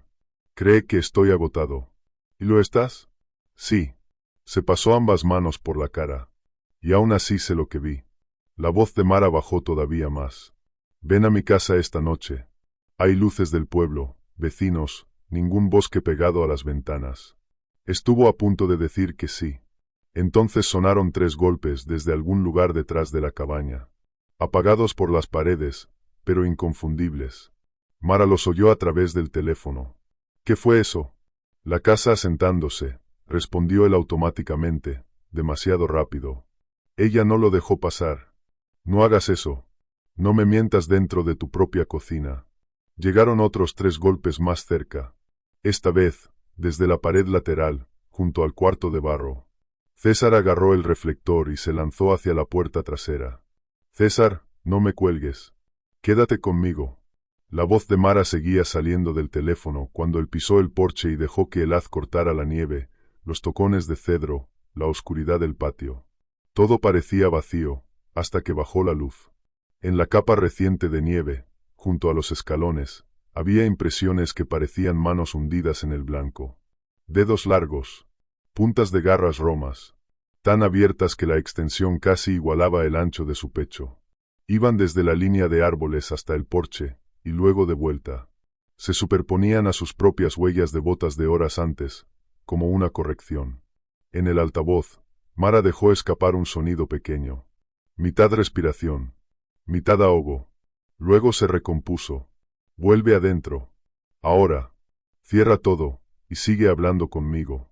Para medianoche, César había empujado una silla contra la puerta trasera y había encendido todas las luces de la casa. Mara entraba y salía de la llamada mientras él revisaba ventanas. Luego le escribió cada hora hasta que él respondió. César permaneció despierto, con la escopeta sobre las rodillas, y entendió, sin dramatismo, sin metáforas, que lo que vivía más allá del cristal había dejado de poner a prueba el territorio. Ahora lo estaba poniendo a prueba a él. La noche siguiente llegó una lluvia helada, cayendo en bandas oblicuas que repiqueteaban sobre los techos metálicos y convertían cada superficie del patio en un espejo resbaladizo. En medio condado se fue la electricidad por sectores. Peterson siguió funcionando, por generador y pura terquedad. César debería haberse quedado en casa. En lugar de eso, llegó temprano, porque moverse era mejor que esperar. Encontró a Rafael en el cambio de turno y lo intentó por última vez. Cierra las operaciones del patio trasero durante 48 horas, dijo César. O al menos limita el trabajo a parejas con chequeo por radio cada 10 minutos. Rafael parecía cansado. El agua de lluvia le corría por el borde del casco. No puedo detener la producción por algo raro en el bosque. Si perdemos este pedido, perdemos el contrato. Y con eso, las penalizaciones. No comemos. Entonces asigname a mí en la parte de atrás, con iluminación total y un operador extra. Ya reduje personal esta noche. Nico llamó enfermo. Solo te tengo a ti y a otros 2 en rotación de cargadora. César se quedó mirándolo. ¿Recortaste personal? Por el clima, César. No por tu hombre del saco. Estuvo a punto de golpearlo. En vez de eso, salió bajo la lluvia y se quedó de pie bajo el alero hasta que el impulso se le pasó. A las 9:20 llamó a la central para dejar constancia de su ubicación y pidió prioridad de línea abierta. A las 9:22, la señal cayó en estática. A las 9:27 regresó el tiempo suficiente para un acuse de recibo entrecortado, y volvió a morir. Para las 10, la lluvia se había convertido en aguanieve, y las luces del patio lucían halos de hielo. César improvisó sonajeros de alerta. Latas vacías de lubricante para cadenas, colgadas con cuerda entre postes. Barato. Eficaz contra personas. A las 10:11, una de las líneas sonó. Barrió la zona con la luz, y encontró las latas desenganchadas y colocadas en fila sobre un tronco. No estaban pateadas. No estaban enredadas. Estaban ordenadas. A las 10:19, llegaron 3 golpes desde el arco norte. A las 10:23, desde el sur. A las 10:31, una de las torres halógenas del borde oeste estalló con un chasquido y se apagó. El disyuntor, pensó. Corrió al panel y lo rearmó. Saltó de nuevo al instante. ¿Mantenimiento? Llamó por el equipo portátil. Nadie respondió. Retrocedió hacia el centro del patio, donde tenía la línea de visión más amplia. La aguanieve le azotaba la cara. En algún punto más allá de las pilas de cedro, algo se movió bajo y pesado, lo suficiente para desplazar la niebla, pero sin producir una sola pisada que él pudiera aislar. Intentó llamar otra vez a Gracia. Sin servicio. Probó con Rafael. Directo al buzón de voz. Fue hasta su camioneta, aparcada junto a la zona de mantenimiento, y encontró la rueda delantera del lado del copiloto hundida. No estaba pinchada por un clavo. El lateral había sido abierto en 4 cortes paralelos, tan largos como su mano. La goma se curvaba hacia afuera, como corteza arrancada. Se quedó allí, bajo la lluvia helada, con las llaves apretadas en el puño, y soltó una risa seca, áspera, sin una sola pizca de humor. Bien, pensó. La cargadora si hace falta. La verja principal a pie, si no. Entonces la cinta transportadora del aserradero volvió a arrancar tras un atasco. Un silbido de alta frecuencia se elevó bajo la aguanieve como el torno de un dentista para gigantes. El sonido rebotó contra los edificios y se metió entre los árboles. Knack, knack. Desde la línea este. Respuesta inmediata. Knack, knack, knack. Desde el oeste. Más cerca. La cadencia lo estaba encerrando. César retrocedió alejándose de la camioneta inutilizada hasta quedar sobre la grava abierta. Girando despacio. Escopeta arriba. El reflector barriendo a la izquierda. Las pilas de cedro. A la derecha, la negrura corrida de los pinos. Delante, la cargadora inmóvil con el brazo medio alzado, como un animal dormido. Detrás de él, la ruta hacia la verja cruzaba unos 40 metros de terreno abierto y 2 huecos oscuros donde las luces habían fallado. Volvieron los 3 golpes, esta vez desde detrás de la cargadora. Otros 3 respondieron desde la línea de árboles a su espalda. Por primera vez en su vida, todas las direcciones parecían equivocadas. Estaba de pie en medio del patio de carga de Peterson, rodeado de luces que fallaban, comunicaciones muertas, y algo que había aprendido sus rutinas lo bastante bien como para tomar primero el camino de regreso a su casa. Apretó con más fuerza la escopeta, y entendió que ya no le quedaba ningún sitio hacia el que seguir retrocediendo. Así que dejó de retroceder. La aguanieve siseaba sobre la grava y le azotaba las mejillas. Las luces del patio zumbaban sobre su cabeza. 2 muertas, 3 encendidas, una parpadeando con un ritmo nervioso que hacía saltar las sombras. César plantó las botas a la anchura de los hombros. Giró una vez, despacio, obligando a su respiración a entrar en cuentas de 4, como hacía en los rescates en agua helada, y esperó el siguiente golpe. No llegó. Lo que vino, en cambio, fue movimiento en terreno abierto. Salió de la sombra de los cedros y entró en el carril de carga como si hubiera decidido que esconderse ya no era necesario. Durante una fracción de segundo, su cerebro le ofreció una etiqueta misericordiosa, oso. Luego los detalles le arrancaron esa mentira. Incluso encorvada, la cosa le sacaba una cabeza de altura. Cuando se enderezó, subió todavía más, la columna desplegándose por segmentos, hasta que la parte superior del cráneo cortó el halo bajo de una de las luces del patio. El pecho era ancho y profundo, como un tonel.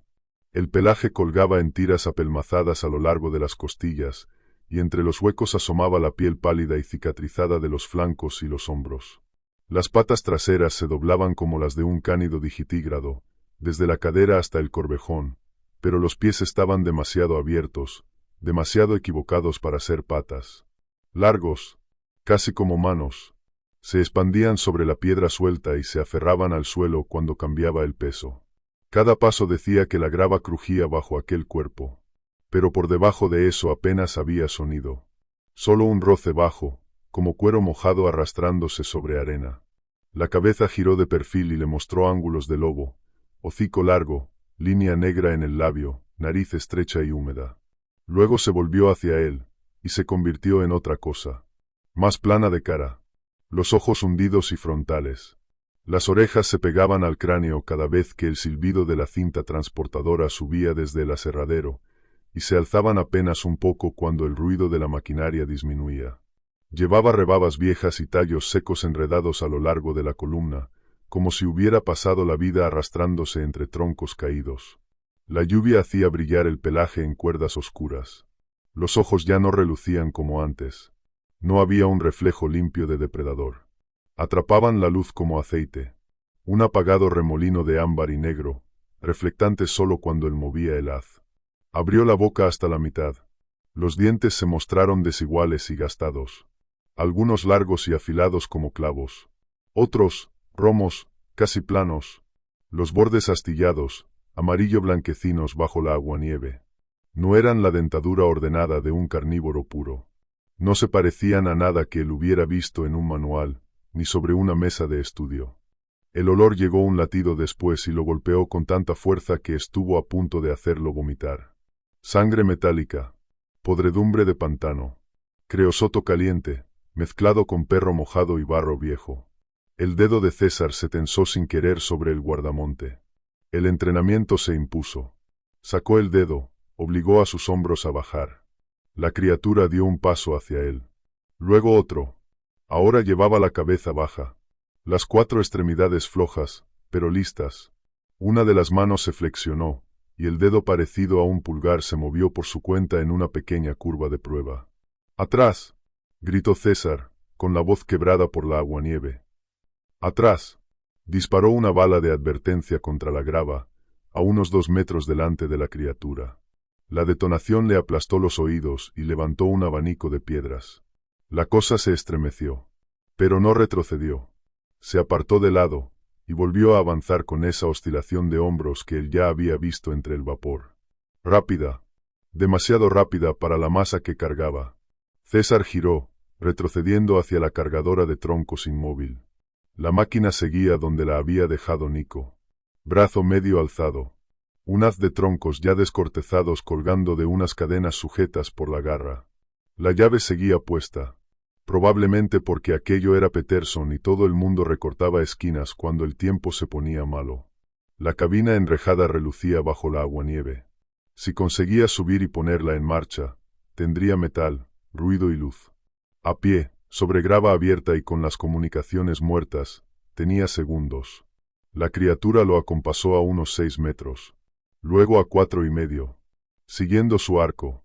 La cabeza no dejaba de inclinarse, leyéndolo, calculando rutas.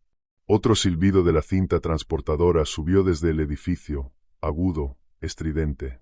Las orejas de la criatura se aplastaron con fuerza. Los labios se le levantaron en un gruñido mudo.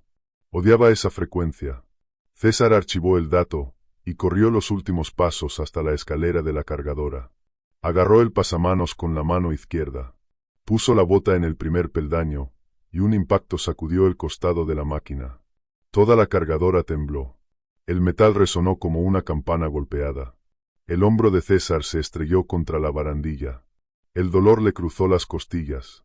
Resbaló, logró sujetarse y se metió de un salto en la cabina justo cuando un segundo golpe estremecía la jaula con más fuerza, doblando hacia adentro una de las barras casi 3 centímetros. De cerca, a través del cristal de seguridad rayado por la aguanieve, La vio por completo por primera vez. Se irguió sobre las patas traseras, con el pecho a la altura del suelo de la cabina, y enganchó una extremidad delantera sobre el panel lateral. Las garras no eran puntas afiladas como cuchillos. Eran medias lunas gruesas y romas, hechas para la presión y el desgarro. El dedo parecido a un pulgar se apoyó contra el acero, y apretó. La chapa chilló, arrugándose bajo la fuerza de aquel agarre. El rostro quedó a centímetros de la reja. Cicatrices cruzaban el hocico. Una oreja estaba partida casi hasta la base. Hilos de saliva oscura colgaban entre los dientes desiguales. Las fosas nasales se dilataban, aspirando su olor en inhalaciones rápidas. Vio daño antiguo en los ojos, nubosidad en el derecho, una profundidad negra intacta en el izquierdo. Y aún así, allí había inteligencia. Una inteligencia que le hundió el estómago. Aquello no era una embestida al azar. Estaba resolviendo un problema. César metió la llave de contacto de la cargadora con la mano derecha y giró. Nada. Bombeó una vez. Volvió a girar. El motor tosió, prendió y rugió bajo él. La criatura se dejó caer del costado, aterrizó con un equilibrio imposible y desapareció por debajo de la línea de la ventanilla. César no esperó a volver a localizarla.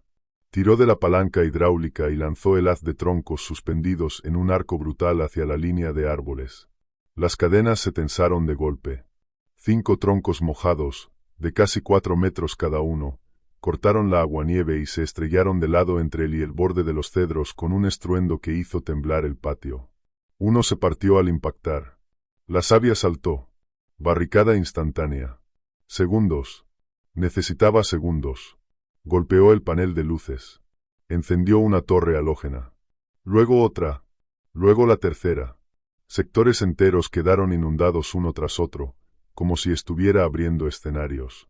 Los haces blanco-amarillos cortaron la aguanieve y el vapor, aplastando las sombras. Una figura irrumpió desde su derecha, baja y veloz, entrando en el borde de la luz. Vio primero un hombro, luego un flanco, después el cuerpo entero cuando corrió directo al cono más brillante. Golpeó la luz y se echó atrás, como si la intensidad la hubiera alcanzado físicamente. Patinó de lado, dejando surcos de garras en la grava. Un gruñido profundo subió desde abajo, más sentido que oído a través del suelo de la cabina. El silbido de la cinta volvió a elevarse cuando se activó un reinicio automático. La criatura lanzó la cabeza hacia el edificio, con las orejas pegadas al cráneo y la mandíbula trabajando de agitación. En vez de atacar de frente, empezó a abrirse en círculo, buscando ángulos, usando las pilas y las luces muertas como cobertura. ¡Lista! Deliberada. Las manos de César temblaban sobre los mandos.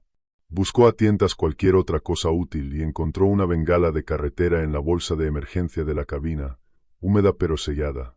Le arrancó la tapa con los dientes y la golpeó contra la placa rugosa. Escupió una chispa, y luego prendió.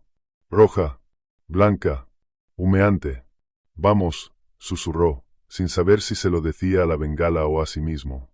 La criatura reapareció por el borde izquierdo, preparándose para lanzarse contra la cabina. César arrojó la bengala justo debajo de su trayectoria. La bengala rebotó una vez y empezó a girar sobre sí misma, escupiendo chispas sobre la grava mojada a los pies de la cosa. El humo rojo subió en espiral, espeso, con ese calor sulfuroso que muerde la nariz. La criatura se echó atrás de golpe. Apartó la cabeza de la luz y del hedor químico, y aún así descargó un golpe ciego, furioso, contra el costado de la cargadora. Las garras chocaron con el acero en un chillido atroz, y una de ellas atravesó el panel fino junto al paso de rueda trasero, levantando una tira de metal como si abriera la tapa de una lata. César metió la transmisión hacia adelante. La cargadora dio un tirón brusco. Casi se mordió la lengua cuando la máquina saltó sobre los surcos. El brazo seguía medio levantado. Lo bajó un poco, solo lo justo para no volcar, y avanzó casi a ciegas entre la aguanieve y el resplandor, rumbo al carril de la verja principal. Confiaba más en la memoria que en la vista. Las ruedas patinaron. Agarraron. Volvieron a patinar. Detrás de él sonó metal golpeado. Un impacto más. Luego otro.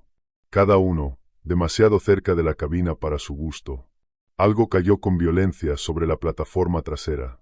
La cargadora se hundió un segundo bajo el peso añadido.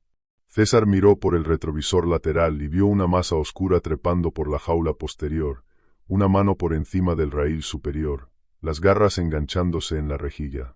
Aquellos ojos negros, como aceite, lo encontraron a través del entramado.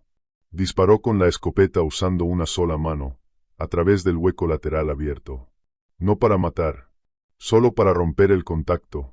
El estampido dentro de la cabina fue ensordecedor. El fogonazo del arma tiñó la aguanieve de naranja. La criatura cayó de la reja con un golpe sordo que él sintió en el asiento y rodó fuera de la vista. El oído se le volvió fino y lejano, sustituido por un silbido agudo. Siguió conduciendo. Pasó el carril del horno. Pasó el cobertizo de mantenimiento.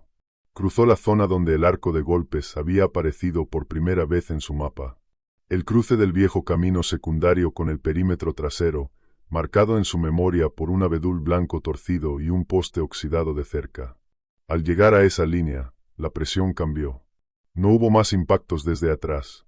No hubo ninguna silueta corriendo junto a la luz. Se arriesgó a mirar. La criatura estaba detenida justo más allá del límite, bajo la aguanieve, medio tragada por la sombra entre dos pinos. Podría haber cruzado. Nada físico se lo impedía. Pero no lo hizo. Se quedó allí, con el pecho subiendo y bajando, una mano apoyada sobre el tronco de un árbol. Luego, sin apartar los ojos de él, golpeó la madera 3 veces. Knack, knack, knack. Después se volvió, y se plegó dentro del bosque oscuro. Desapareció de una forma tan absoluta que César dudó de su propia visión hasta que la última rama dejó de oscilar. Atravesó la verja con la cargadora, el brazo arrancando chispas del poste, la dejó al ralentí en mitad del camino y bajó tambaleándose hacia la camioneta del condado que había aparcado más arriba al comenzar el turno.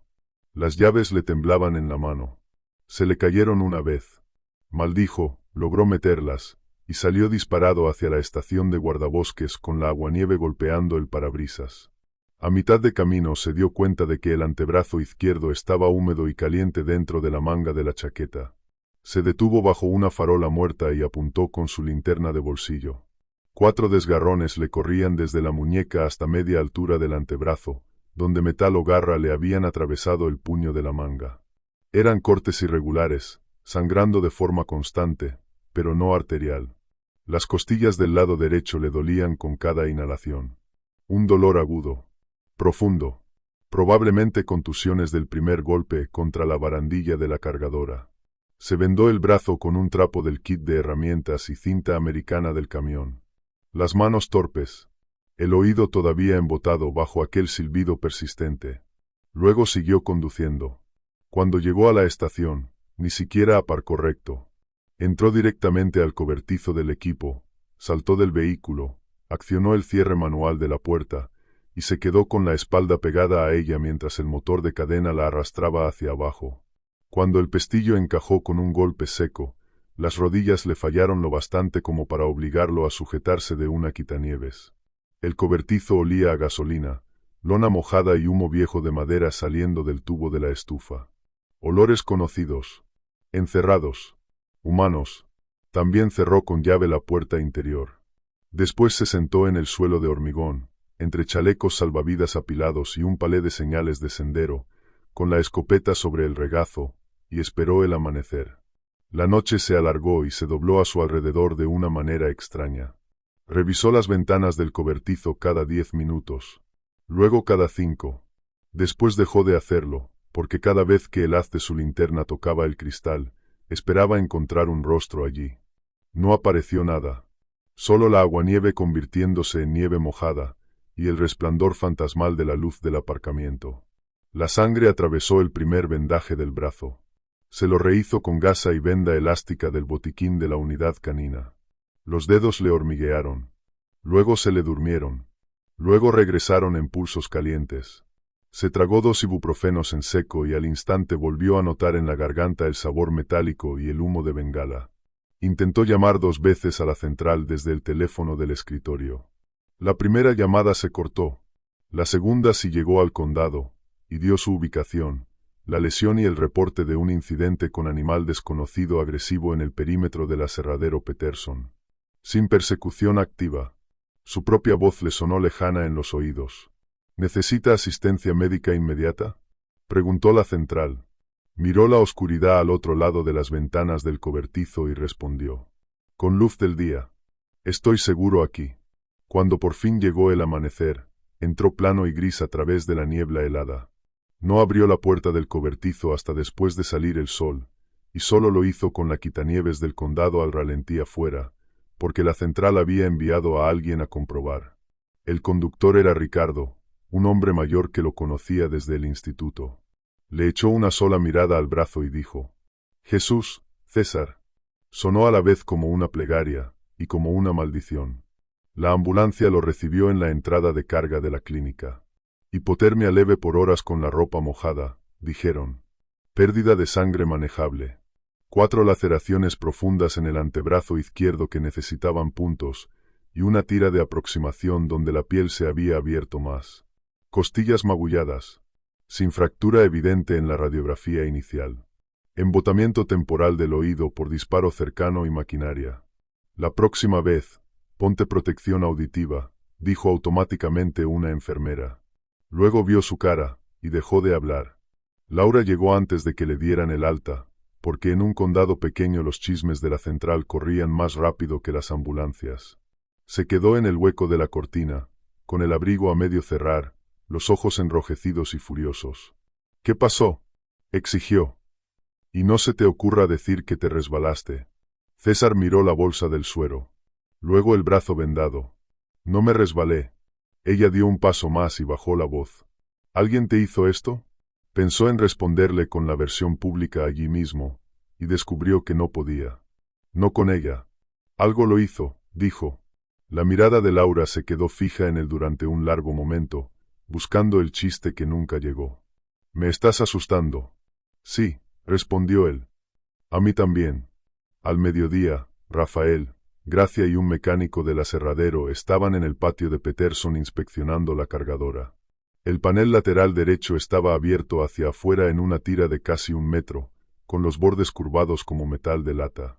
Profundos surcos cruzaban los montantes de la jaula de la cabina. Pintura y acero marcados hasta el brillo desnudo. Un peldaño de la escalera doblado hacia adentro. La grava alrededor de la máquina mostraba zonas removidas, impresiones parciales, marcas de arrastre. Nada lo bastante limpio como para sostenerse con certeza ante un tribunal.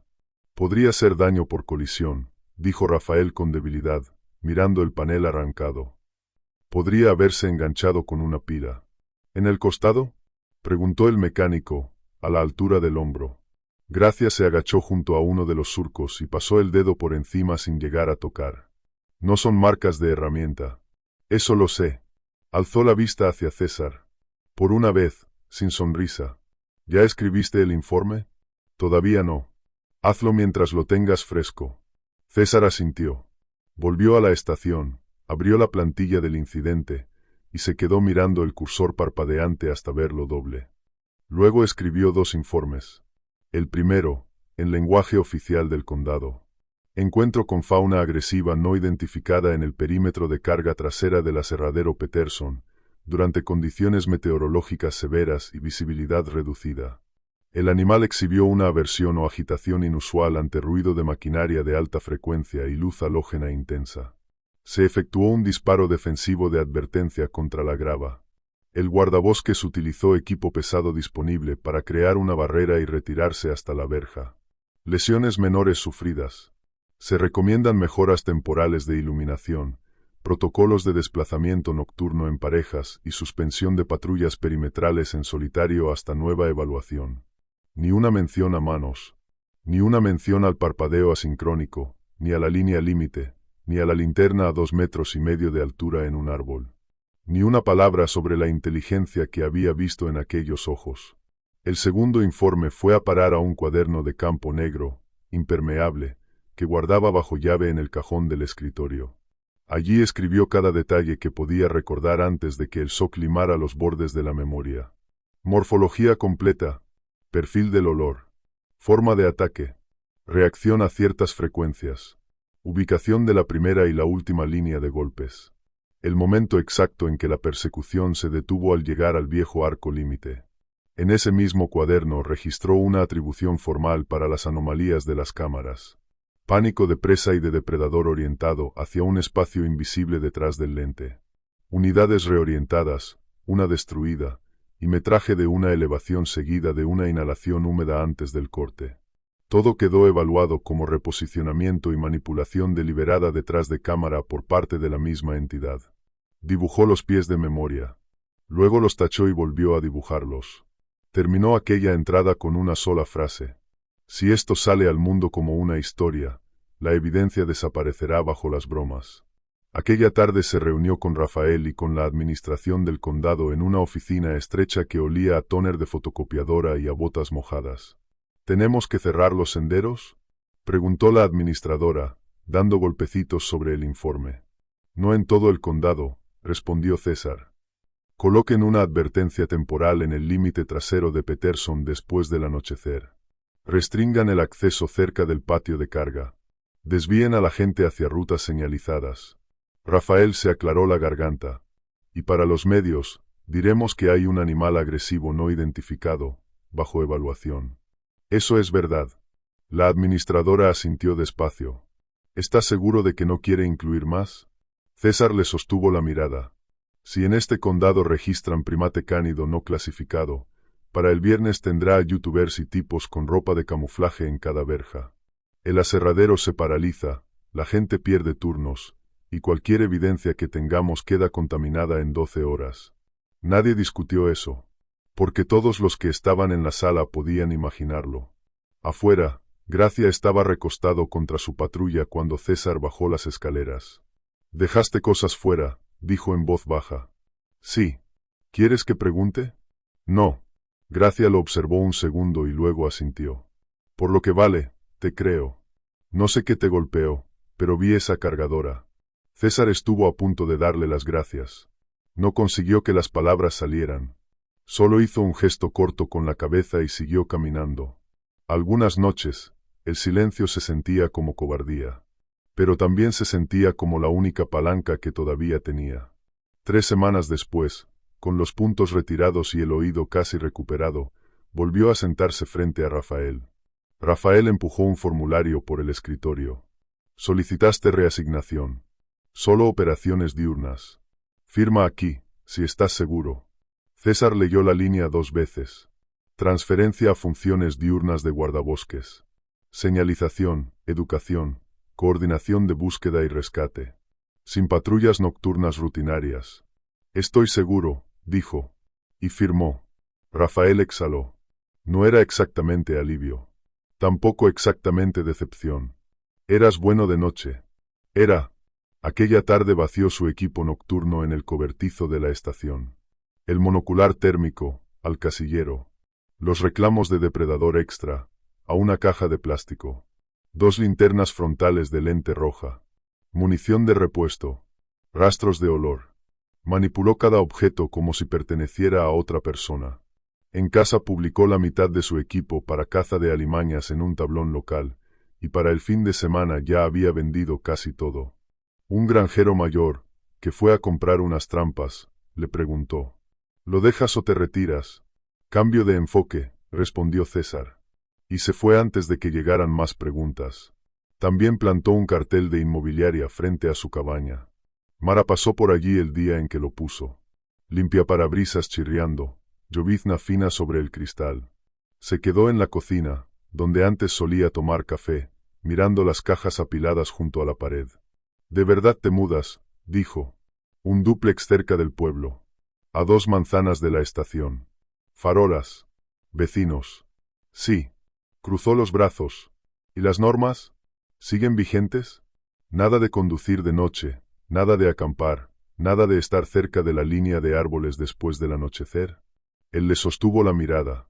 «Para mí, sí». Ella tardó un segundo. «Para mí también, si seguimos juntos». César no respondió con la rapidez suficiente. Mara apartó la vista, la mandíbula tensa. «César, puedo ser comprensiva. Puedo tener paciencia. Lo que no puedo es vivir para siempre dentro del protocolo de emergencia de otra persona. No es para siempre. No lo sabes. Él quiso decirle que se equivocaba. En cambio, recordó la forma en que aquella cosa se había detenido en una línea invisible y había golpeado la madera como una persona cerrando una puerta. No puedo pedirte que vivas así, dijo en voz baja. Ella soltó una pequeña risa triste. Ya lo hiciste. Se quedaron allí de pie, con la lluvia repiqueteando en la ventana y sin ningún villano en la habitación, salvo lo ocurrido, y lo que eso había cambiado.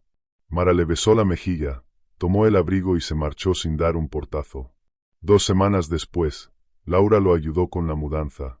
Cargó cajas mientras le ordenaba que no levantara peso por culpa de las costillas.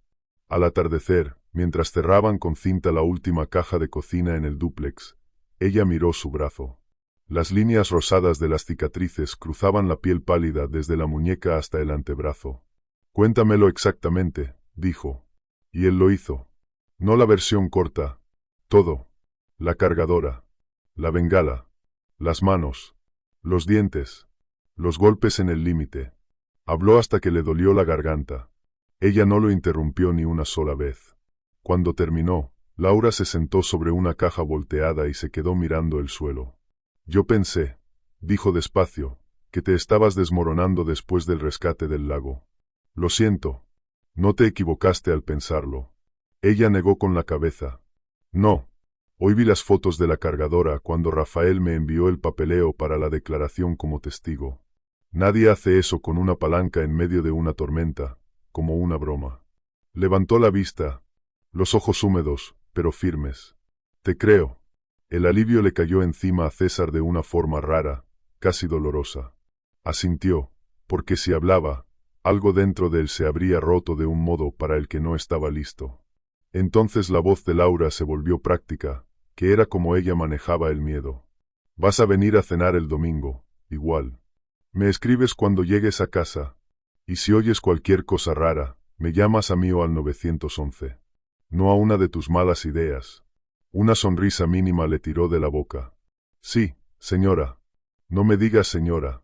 Después de mudarse empezó a dormir con una máquina de ruido blanco, porque los sonidos aleatorios de la casa y los golpecitos de las ramas lo hacían despertar como una explosión.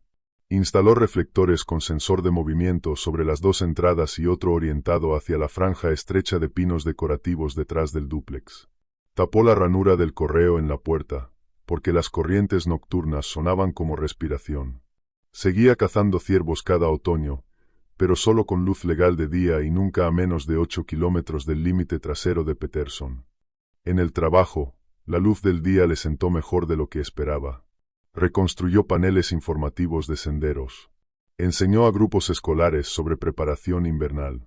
Coordinó operativos de búsqueda y rescate por radio desde tiendas de mando, en vez de ir al frente entre madera negra. La gente volvió a llamarlo estable. Y, en los días buenos, casi se lo creía. Para la segunda primavera después del incidente de Peterson, los ciervos y los mapaches habían vuelto a cruzar la vieja franja de evitación entre los pinos detrás del aserradero. Los gatos del granero también regresaron a sus rutas entre palés al anochecer. Cuando aparecieron nuevos reportes de golpes en otras parcelas, ese mismo patrón de evitación multiespecie empezó a verse allí, en cambio. En los registros de César, eso cerró el asunto. La conducta de la fauna seguía las zonas de golpes, no el ruido aleatorio del aserradero. Los obreros del aserradero lo trataban distinto cuando lo veían en el pueblo. Algunos bromeaban. Ranger, ¿has oído carpinteros últimamente? Y se reían demasiado alto, demasiado forzado. Otros lo agarraban a solas junto a los surtidores de gasolina y preguntaban deprisa, en voz baja, ¿sigues oyendo esos golpes? Él siempre respondía lo mismo. Si los oyes, mantén las luces encendidas y no te quedes solo. 9 años después, César Soto estaba de pie en un aula iluminada con fluorescentes, en el recinto ferial del condado, con una pila de manuales de seguridad para cazadores y 30 adolescentes fingiendo no estar aburridos. Ahora era guardabosques senior. Más papeleo. Más docencia. Menos kilómetros a medianoche. Las sienes más grises.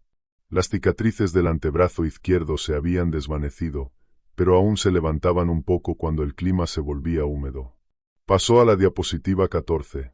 Conducta inusual de fauna y protocolo de riesgo. Un chico del fondo susurró. Aquí viene la parte de Bigfoot. Su amigo soltó una risita. César los ignoró. Si se encuentran con un animal cuyo comportamiento no coincide con lo esperable, dijo, golpeando la pizarra con el marcador, no reduzcan distancia para identificarlo. Creen espacio. Aumenten luz y ruido. Mantengan barreras sólidas entre ustedes y el animal. Y reporten detalles objetivos, hora, ubicación, viento, huellas, daños, no teorías de Internet. Una chica con gorra naranja levantó la mano. ¿Cómo si te responde a los golpes? Varios chicos se rieron. César no. Sí, dijo. Sobre todo si responde a los golpes. Después de la clase, mientras los alumnos salían oliendo a chaquetas de lana y chicle, un trampero mayor llamado Benjamín Corral esperó junto a la puerta con el sombrero entre las manos. ¿Tienes un minuto, César? Salieron al pasillo. Benjamín mantuvo la voz baja. Extremo sur de la parcela Fletcher. Hace 2 noches. Oí 3 golpes después de cerrar la puerta de la camioneta. La misma separación. El perro no quiso salir de la caja. César sintió ese hilo frío de siempre asentársele bajo las costillas. ¿Alguna huella? Nada limpio. Encontré marcas en la corteza de un pino joven, más o menos aquí. Benjamín levantó la mano hasta la altura del hombro. 4 surcos. César asintió una sola vez. ¿Puedes mandarme la ubicación? Ya lo hice. Aquella tarde, en la oficina de su dúplex, César sacó del armario un mapa plastificado del condado. Estaba cubierto de años de marcas removibles. Rojo para reportes de golpes de tramperos, excursionistas, un ayudante del sheriff, y 2 obreros del aserradero que juraban haberlos oído, aunque nunca lo dijeron en público. La mayoría de los reportes se agrupaban al norte de Peterson al principio. Luego, invierno tras invierno, fueron deslizándose hacia el sur en pequeños incrementos, como una línea de escarcha sobre un mapa largo. Añadió el punto de Benjamín con un fino círculo rojo. Otro paso hacia el sur. Ya no sentía pánico al hacer esas marcas. El pánico había sido cosa del primer año. Quizá del segundo. Lo que tenía ahora era rutina. Documentar. Verificar cuando fuera posible. Aconsejar cautela. Mantener a la gente lejos de los lugares equivocados después del anochecer. Controlar lo que se pudiera controlar. Afuera, las luces con sensor se encendieron cuando pasó un camión de reparto. La máquina de ruido blanco ya zumbaba en el dormitorio, incluso antes de la hora de dormir. Un soplido bajo de ventilador que convertía golpes al azar en estática inofensiva. El teléfono vibró con un mensaje de Laura. Cena el domingo. Los chicos vienen de la universidad. ¿Te apuntas? Él respondió. No me la perdería. A las 9:40 de la noche, 3 golpes sordos sonaron en algún punto más allá del aparcamiento del dúplex. Probablemente un letrero suelto con el viento. Probablemente un vecino con un martillo. Probablemente cualquier cosa normal. César se quedó quieto hasta que los golpes llegaron otra vez, espaciados con precisión. Knack, knack, knack. Miró la ventana oscura sobre su escritorio. Solo vio su propio reflejo. E hizo exactamente lo que enseñaba. No respondió. Encendió las luces del porche, comprobó que ambas puertas estuvieran cerradas con llave, anotó la hora en su cuaderno, y dejó el bolígrafo con dedos firmes. En público, si alguien le preguntaba, seguía diciendo que había sido un único encuentro con un depredador dañado, en condiciones extremas. Lo decía porque los pueblos necesitaban trabajo, y el pánico no ayudaba a nadie. Y quizá también porque ponerle nombre a una cosa era darle forma, y él se negaba a alimentarla de ese modo. En privado, conservaba el mapa. Recordaba la línea del límite, y la manera en que golpeaba la madera como una marca de propiedad. Cada invierno, cuando las señales descendían un poco más, ajustaba las recomendaciones de patrulla, llamaba a la gente que necesitaba una advertencia, y se quedaba dentro cuando las líneas de árboles empezaban a tragarse la luz.